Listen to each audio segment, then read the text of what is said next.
Hi friends, welcome back to our channel Vinod's Kitchen. இன்னைக்கு வீடியோல நம்ம என்ன ரெசிபி பார்க்க போறோம்னா ஆனியன் சப்பாத்தி எப்படி பண்றதுன்னு பார்க்கலாம். வாங்க வீடியோக்குள்ள போலாம். அதுக்கு முன்னாடி என்னோட சேனலை சப்ஸ்கிரைப் பண்ணாதவங்க ப்ளீஸ் சப்ஸ்கிரைப் பண்ணிக்கோங்க. பக்கத்துல இருக்க பெல் ஐகானையும் மறக்காம பிரஸ் பண்ணிக்கோங்க. என்னோட வீடியோஸ்ல நோட்டிஃபிகேஷன் உங்களுக்கு வரும். என்னோட எல்லா வீடியோஸையும் பாருங்க. ஃபர்ஸ்ட் நம்ம மாவு ரெடி பண்ணிக்கலாம். 3 கப் அளவு கோதுமை மாவு எடுத்துக்கோங்க. அதில் 1 டீஸ்பூன் அளவு சால்ட் ஆட் பண்ணிக்கோங்க. அரை டீஸ்பூன் அளவு சில்லி பவுடர், 1/4 டீஸ்பூன் அளவு கரம் மசாலா எல்லாத்தையுமே இந்த மாவோட சேர்த்துக்கலாம். அரை கப் அளவு ஆனியனை ஃபைனாக சாப் பண்ணி வச்சுருக்கேன் பாருங்கள். அதே அளவு ஸ்ப்ரிங் ஆனியனும் 1/2 கப் அளவு நல்லா ஃபைனாக கட் பண்ணி வச்சுக்கோங்க. ஒரே ஒரு பச்சை மிளகாவையும் இந்த மாதிரி ஃபைனாக கட் பண்ணிக்கலாம். ஆனியனு, ஸ்ப்ரிங் ஆனியனு, பச்சை மிளகாய் எல்லாத்தையுமே நல்லா ஃபைனாக கட் பண்ணிக்கணும். இப்போ எல்லாத்தையுமே இந்த மாவோட சேர்த்துக்கலாம். இந்த ஸ்ப்ரிங் ஆனியன் சேர்க்கறதுனால சப்பாத்திக்கு ஒரு டேஸ்ட், எக்ஸ்ட்ரா டேஸ்ட் கொடுக்குங்க. இந்த சப்பாத்திக்கு எதுவுமே நம்ம சைட் டிஷ் இல்லாமலே சாப்பிடலாம். அந்தளவு ஒரு டேஸ்ட்டாக இருக்கும் இந்த சப்பாத்தி. தண்ணி ஃபஸ்ட்டு ஆட் பண்ணாமல் கையால் நல்லா மிக்ஸ் பண்ணி விடுங்க. ஃபஸ்ட்டு மாவோட இந்த ஆனியன், ஸ்ப்ரிங் ஆனியன் எல்லாமே நல்லா மிக்ஸ் ஆகணும். இப்போது நம்ம தண்ணியை கொஞ்சம் கொஞ்சமாக ஆட் பண்ணி நல்லா நம்ம சப்பாத்திக்கு எப்படி மாவு பிசைவோமோ அதே மாதிரியே பிசைஞ்சிக்கலாம். இந்த மாவுக்கு வந்து அதிகமாக தண்ணி தேவைப்படாது. ஏன்னா நம்ம ஆனியன் சேர்த்துருக்கிறதுனால அதிலே வாட்டர் இருக்கும்.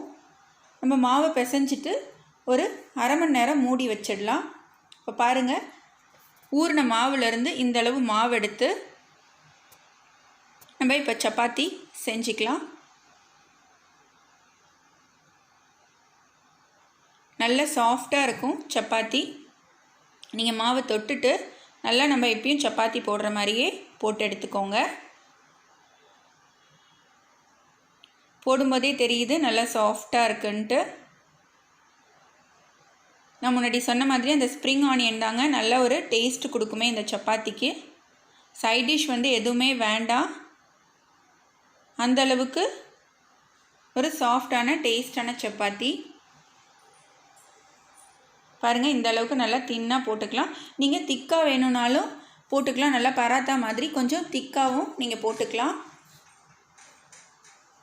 இப்போது தோசைக்கல்லில் போட்டு எடுத்துக்கலாம். ஃபஸ்ட்டு எண்ணெய் எதுவும் ஆட் பண்ணாதீங்க. 2 சைடு வந்துட்டு எண்ணெய் சேர்க்காமல் லைட்டாக கொஞ்சம் வேக வைங்க. நீங்கள் இதுக்கு புதினா சட்னி இல்லை வந்துட்டு தேங்காய் சட்னி இந்த மாதிரி எடுத்துக்கலாம். காரம் வந்து ரொம்ப அதிகமாக நீங்கள் இல்லாத மாதிரி சட்னி எடுத்துக்கோங்க. இப்போ கொஞ்சம் ஒரு 1/2 டீஸ்பூன் அளவு ஆயில் வந்து ஒரு சைடு வந்து நல்லா சேர்த்துக்கோங்க. சேர்த்துட்டு இந்த மாதிரி ஸ்ப்ரெட் பண்ணி விட்டுட்டு திருப்பி போட்டு எடுங்க. இந்த சப்பாத்தி வந்து நல்லா சாஃப்டாக ஸ்பைஸியாக இருக்கிறதுனால எல்லாருக்குமே ரொம்ப பிடிக்கும். கண்டிப்பாக நீங்கள் எல்லாருமே வீட்டில் ட்ரை பண்ணுங்கள் இந்த சப்பாத்தியை. இன்னொரு சைடு வந்து ஒரு 1/2 டீஸ்பூன் அளவு ஆயில் சேர்த்துக்கோங்க. நம்ம திருப்பி திருப்பி போட்டு ஆயில் சேர்த்து நல்லா கொஞ்சம் ஒரு மீடியமான ஃப்ளேமில் வச்சு வேக வைங்க.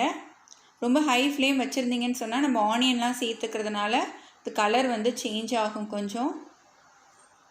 இந்த மாதிரி நம்ம பொறுமையாக மீடியம் ஃப்ளேமில் வச்சு கொஞ்சம் ஆயில் கொஞ்சம் கொஞ்சமாக ஆட் பண்ணி நீங்கள் சுட்டு எடுத்துக்கலாம் சப்பாத்தியை. பாருங்கள், திரும்ப ஒரு 1/2 டீஸ்பூன் அளவு நான் ஆயில் சேர்க்குறேன். அவ்வளோதாங்க, நம்மளோட சூப்பரான சாஃப்டான சப்பாத்தி ரெடி ஆயிடுச்சு.